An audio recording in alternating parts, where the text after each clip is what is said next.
बिस्मिल्लाहिर्रहमानिर्रहीम, अस्सलाम वालेकुम। मैं हूं करामत मुग़ल और आप देख रहे हैं Saeed Baloch official YouTube channel और मेरे साथ हैं सईद बलोच साहब। सईद बलोच साहब, 8 फरवरी को अभी मेरे ख्याल में 95 दिन पड़े, 95 दिन बाद काफ़ी सारे सर्वे आना शुरू हो गए जिस पर हमने बात की थी। हमने बात की थी कि शायद वोटर को बददिल किया जाएगा। इमरान खान भी कह चुके हैं मुझे शायद ये 2-2.5 साल जो है ना जेल में ही रखें। इमरान खान अभी जेल में राइट नाउ, उनकी ज़मानत साइफ़र में होती है नहीं होती है ये वक्त आने वाला बताएगा।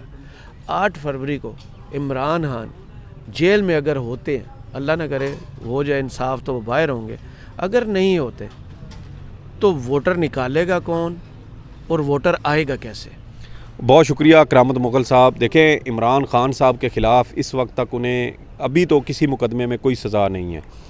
एक मुकदमे में उनको 3 साल सज़ा हुई थी, उसमें जी उसमें भी उनको ज़मानत मिल चुकी है, सज़ा मुअत्तल है। इस वक्त वो जिस मुकदमे में गिरफ़्तार हैं वो बनता है साइफ़र का, और साइफ़र का ट्रायल है वो इस वक्त ट्रायल कोर्ट में जारी है। और इसी हवाले से अब इमरान खान ने सुप्रीम कोर्ट ऑफ पाकिस्तान में दरख्वास्त भी दायर की है, और सुप्रीम कोर्ट में दायर दरख्वास्त में उन्होंने मौक़िफ़ इख्तियार किया है कि मैं ज़मानत की किसी भी किस्म की जो ख़िलाफ़ वर्जी है वो नहीं करूँगा। अदालत बुलाएगी तो अदालत में भी पेश होऊंगा, मैं गवाहान पर भी असरअंदाज नहीं होऊंगा, इसलिए मुझे ज़मानत दी जाए। तो ये तो एक मामला ज़मानत वाला है।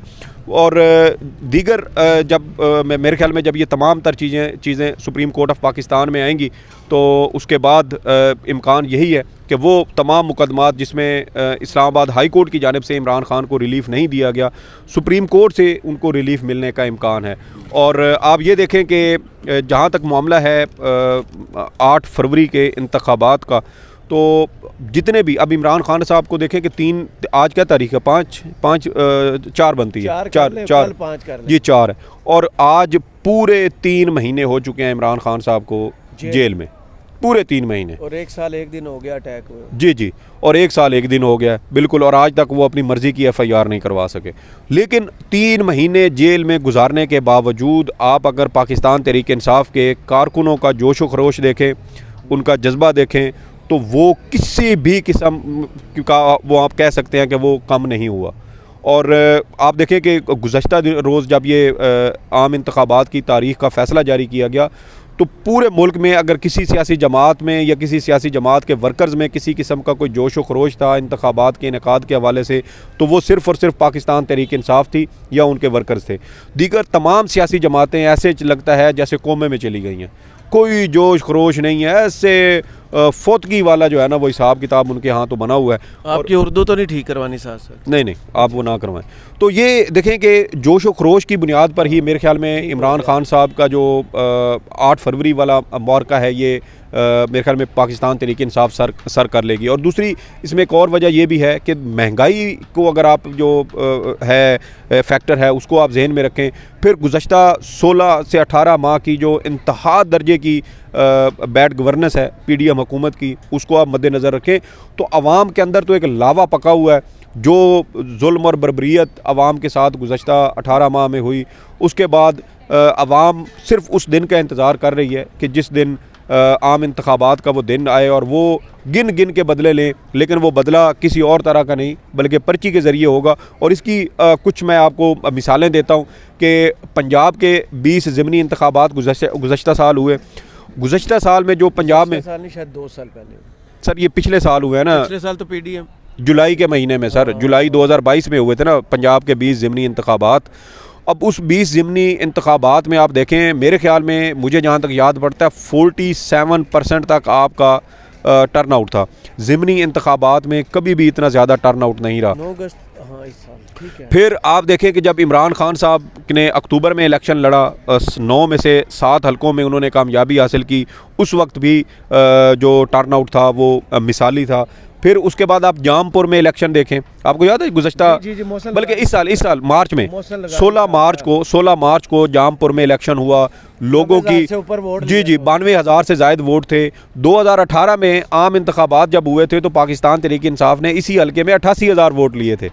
कामयाबी हासिल की थी, लेकिन 88,000 वोट थे। चाय तो नहीं पियेंगे आप? जी जी बिल्कुल पीऊँगा। फिर ये मैं जी आपको जी। चाय दूं। और आप देखें कि 88,000 वोट लिए थे, और जब ज़िमनी इंतखाब हुआ गुज़श्ता इस साल मार्च के महीने में, तो उसमें 92,000 वोट लिए, यानी कि जनरल इलेक्शन से भी ज़्यादा। और फिर वहाँ पे हुआ क्या, वहाँ पे क्या कि जामपुर के ज़िमनी इंतखाब से कबल इसको लोगों ऐसे रखे जो आप की मुझसे लोगों की फसलें जलाई गई, उनकी जायदादों को नुकसान पहुंचाया गया, दुकानों में तोड़ फोड़ की गई, नुकसान पहुंचाने की कोशिश की गई, धमकियां दी गई, और इतनी संगीन खिलाफ वर्जी जो ये इंतखाबी कोड ऑफ कंडक्ट होता है, ज़ाब्ता अखलाक होता है, उसकी इतनी ज़्यादा वाज़े और सरीहन खिलाफ वर्जियाँ की गई कि इलेक्शन कमीशन की जानिब से बाकायदा चीफ सेक्रेटरी पंजाब को ख़त लिखा गया कि जामपुर के इलेक्शन में डिप्टी कमिश्नर और जो दीगर ज़िलाई मशीनरी है वो इख्तियारात का इंतहा दर्जा उसका गलत इस्तेमाल कर रही हैं। तो आप ज़रा इस मामले को देखें।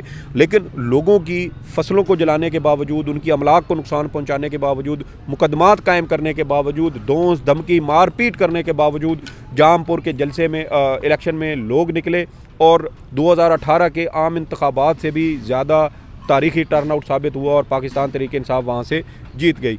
फिर आप देखें जो मौजूदा हालात में तमाम तर सियासी जमातें बिल्कुल मरने वाली हालत है। सिर्फ PTI में जोश व खरोश है, पकड़ धक्कड़ है, झंडा उठाने पर पाबंदी है, आप झंडा लेके बाहर नहीं निकल सकते, बाहर निकले तो पुलिस पकड़ लेती है। पूरे मुल्क में यही हालत है। ये नहीं कि सिर्फ एक आध किसी इलाके में या एक आध सूबे में, नहीं, पूरे मुल्क में यही हालत है, और निकलने को कोई तैयार नहीं। और लोग देखें कि उसके बावजूद अपने तौर पर रैलियां भी निकालते हैं, जलसे जुलूस भी थोड़े बहुत करते हैं, फिर क्रैकडाउन होता है, पुलिस पकड़ती है, कुछ दिनों के बाद वो फिर वही हरकत करते हैं। तो कहने का मकसद ये है कि लोगों को दबाने के बावजूद दबाया नहीं जा रहा, दबा नहीं पा रहे, और तमाम तर जो रियासती मशीनरी है उसका रियासती ताकत का इस्तेमाल किया जा रहा है। लेकिन उसके बावजूद पब्लिक सपोर्ट फिर भी इमरान खान के साथ है। पब्लिक के जो जोश व खरोश है उसमें किसी किस्म की कमी हमें नज़र नहीं आती। फिर आप देखें कि कराची इलेक्शन आपको याद है, गुज़श्ता साल जब आमिर लियाकत हुसैन साहब फौत हुए थे तो उनके हलके में ज़िमनी इलेक्शन हुआ था, और उस ज़िमनी इलेक्शन में कराची की उस सीट पर जो पाकिस्तान तहरीक इंसाफ के टिकट पे वो जीते थे, उस इलेक्शन में पाकिस्तान तहरीक इंसाफ ने हिस्सा नहीं लिया था। आपको याद है, MQM और TLP के उम्मीदवार थे जिनके दरमियान मुकाबला हुआ था, और MQM के उम्मीदवार गालबन कोई 200-250 के 300 वोटों के मार्जिन से वो जीते थे, और जिस तरीके से जीते थे 12,000 वोट पड़े थे। जी जी, वो हमें वो भी याद है कि वो किस तरीके से वो, हालांकि TLP वाले लीड पे थे। तो कहने का मकसद ये है कि जिस इलेक्शन में तहरीक इंसाफ ने हिस्सा नहीं लिया था, उस इलेक्शन में, यानी कराची का ज़िमनी इलेक्शन है, और उसमें टर्नआउट कितना था, 8%। 8% टर्नआउट कौमी असम्बली के एक हलके में था जहां पर पाकिस्तान तहरीक इंसाफ ने हिस्सा नहीं लिया था, और जहां पर पाकिस्तान तहरीक इंसाफ ने ज़िमनी इंतखाबात में हिस्सा लिया वहां पर आप टर्नआउट देखें, ज़िमनी इंतखाबात में 50% या उससे भी ऊपर तक गया है। तो ये वो सारी चीज़ें हैं। फिर एक और सबसे बड़ी मिसाल मैं आपको देता हूँ। आपको याद है गुज़श्ता साल 27 मार्च को इस्लामाबाद के परेड ग्राउंड में पाकिस्तान तहरीक इंसाफ ने एक तारीखी जलसा किया था, पूरे प्राइम मिनिस्टर उनका आखिरी जलसा था, और उस जलसे में ही उन्होंने वो जो साइफर साजिश थी वो आवाम के सामने रखी थी, और उसी धरने के दौरान ही आप देखें जलसे के दौरान आप देखें कि मोटरवे के ऊपर जो फुटेज हमारे सामने आई थी, तारीखी गाड़ियाँ, मतलब कई किलोमीटर लंबी लाइनें लगी हुई थी, और लोग सुबह से वो निकले हुए, और कराची से लोग चले और उस जलसे में शिरकत के लिए वो यहाँ तक पहुँचना चाहते थे। और आप देखें कि वो जो फैज़ाबाद का वो इंटरचेंज है, वहाँ पर सारी रश और गाड़ियाँ, एक तारीख़ी उसको करार दिया जा सकता है कि शायद पाकिस्तान की तारीख़ में इस्लामाबाद के अंदर इतना बड़ा जलसा आज तक कोई नहीं कर सका था, लेकिन वो हुआ। और उसमें उस जलसे की सबसे बड़ी ख़ास बात क्या है? उस जलसे की ख़ास बात यह थी कि उस जलसे में शिरकत के लिए लोग UAE से, सऊदी अरब से, और जो दीगर ये खलीजी रियासतें हैं, यहाँ से सिर्फ उस जलसे में शिरकत करने के लिए आए थे। जलसे में सुबह वहाँ से आए, बज़रिया हवाई जहाज़ टिकट ली, इस्लामाबाद पहुँचे, एयरपोर्ट से जलसे पे आए, जलसे में शिरकत की, रात को दोबारा से एयरपोर्ट गए, एयरपोर्ट से फ़्लाइट लेके फिर UAE और सऊदी अरब निकल गए। तो लोग सिर्फ एक जलसे में शिरकत के लिए वो आए थे। और मुझे पूरा यकीन है कि अगर इमरान खान आम इंतखाबात में कौम से ये अपील करते हैं कि उनका सपोर्टर और उनका वोटर आम इंतखाबात में बाहर निकले, वोट डालें। बैरून मुल्क से भी जो ज़्यादा से ज़्यादा लोग वापस आ सकते हैं वो पाकिस्तान आएँ और आके अपना वोट डालें। तो मेरे ख़्याल में एक बड़ी तादाद में लोग पाकिस्तान आएंगे, अपना हक़ राय दही इस्तेमाल करेंगे और ये एक तरह से तारीख़ी इलेक्शन होगा पाकिस्तान की तारीख़ में। और ये इतना ज़्यादा टर्नआउट आने का इम्कान है कि मेरे ख़्याल में इस इलेक्शन की बुनियाद पर पॉलिटिकल सियासत की बहुत सारी ऐसी थ्योरीज़ जो गुज़श्ता कई दहाइयों से और सदियों से शायद पढ़ाई जा रही हैं, वो इस तारीख़ी टर्नआउट से, इस तारीख़ी इलेक्शन से वो पॉलिटिकल साइंस की वो थ्योरीज़ भी तब्दील होंगी और आपका नसाब पॉलिटिकल साइंस का तब्दील होगा। ये बहुत तारीख़ी ये इलेक्शन होंगे क्योंकि इस वक्त जो मौजूदा हालात हैं, जिस तरीके से सबसे बड़ी सियासी जमात को उसके ख़िलाफ़ क्रैकडाउन किया गया, लोगों को पकड़ धकड़ की गई, हरासा किया गया, अमलाक को नुकसान। अभी देखिए कि जिस भी तहरीक इंसाफ के कारकुन या उसके जो रहनुमा हैं उनके घर में जाते हैं, तोड़ फोड़ करते हैं, लूट मार करते हैं, क्या पंजाब पुलिस ये सारा कुछ नहीं कर रही? मियाँ असलम इकबाल के घर में जाएँ, उनकी बेटी की शादी थी, उनकी बेटी का सारा जहेज़ इन जालिमों ने लूट लिया, जेवर तक उन बेचारों का बेटी का उठा के ले गए और आज तक उनकी बेटी की शादी नहीं हो सकी। तो ये तो इस तरह की फस्तायत जो है वो इस मुल्क में इन्होंने बर्पा की हुई है। लोग और जिनके साथ हो रहा है वो सिर्फ वो नहीं बल्कि उनके रिश्तेदार, जानने वाले, दोस्त यार, जान पहचान वाले, आसपास के सारे जो पड़ोसी हैं, वो सारे इन चीज़ों को वो देख रहे हैं और इन चीज़ों को, इन हालात को देख रहे हैं कि एक सियासी जमात को किस तरीके से टारगेट किया जा रहा है। तो मेरे ख्याल में ये सिर्फ ऐलान होना है, बल्कि ऐलान तो अब हो चुका है। जैसे जैसे ये दिन नज़दीक आएंगे, इलेक्शन का माहौल बनेगा, आपको सियासी दर्जा हरारत इंतखाबी तौर पे वो आहिस्ता आहिस्ता आपको आगे बढ़ता हुआ नज़र आएगा। और मेरे ख्याल में अब चूँकि आपको पता है पिछले यकम को जो इमरान खान ने अपना बयान जारी किया उसमें उन्होंने एक बार फिर कहा है अदलिया के ऊपर, उन्होंने अपनी उम्मीद ज़ाहिर की है कि उन्हें उम्मीद है कि पाकिस्तान की अदलिया उन्हें इंसाफ देगी और अपने कारकुनान को भी कहा है कि वो अदलिया को सपोर्ट करें।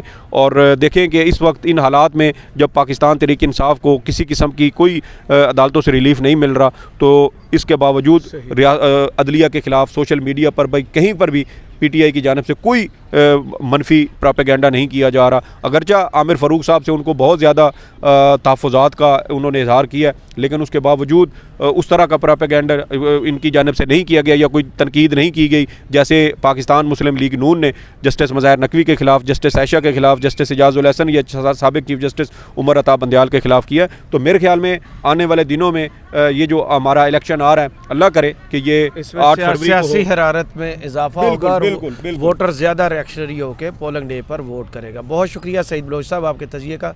कमेंट्स बॉक्स में ज़रूर बताइए वीडियो आपको कैसी लगी। इजाज़त दीजिए, अल्लाह हाफ़िज़।